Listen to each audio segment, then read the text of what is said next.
How to remove skirting board. To start off with, remove any loose cable that is surrounding the old skirting board. You might have to remove some cable clips or any other debris which might be in the way of removing the skirting. I'm just going to quickly speed this up to get to the next stage.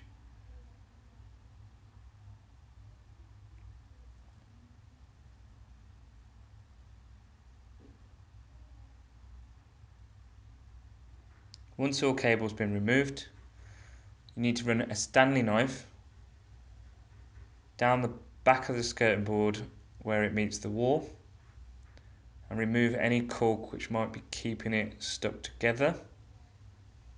Make sure you do this for the whole of the piece that you're going to remove.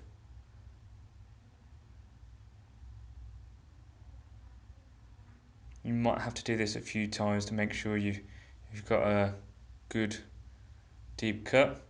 Next, take something like a screwdriver or a chisel and get in behind the board, and using a piece of old scrap wood, protect the plaster when you above where the skirting board is, and try and leverage the board away.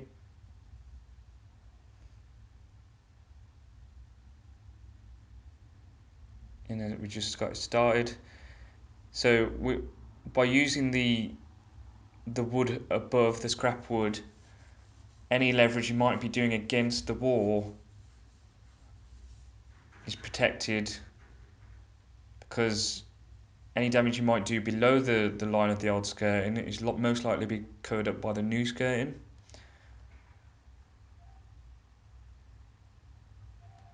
So we tend to try and aim to get all pieces off in one, but sometimes that's not the case. So we just carry on working our way down. Next, we try and remove any old nails which might affect fitting the new skirting board. In this case, the nails were very firmly into the wall, and we tried various things to remove them, but we couldn't.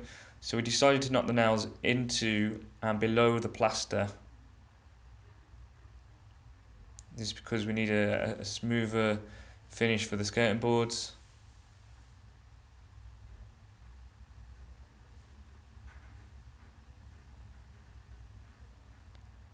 And chip away at any excess caulk which might be on the wall.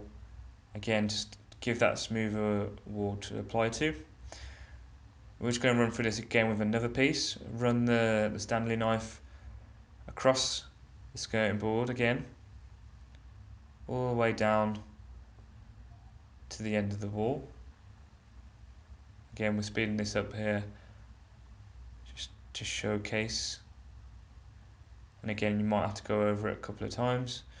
I got to the end of the piece. Again, get either a screwdriver or a chisel or something in behind the back. Start that first mark off.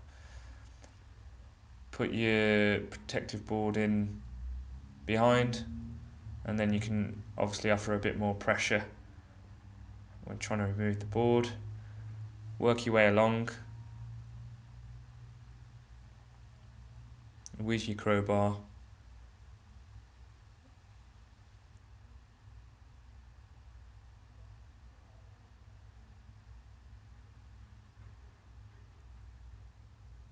And here it's snapped.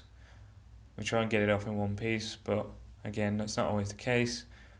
And just restart the process off using the chisel, get behind it, and then slowly work your way down to anchor it away. And there we have it. Again, we've got nails that are sticking out further than the wall. We try and again to remove them, but we can't. So we end up just knocking them in below the plaster.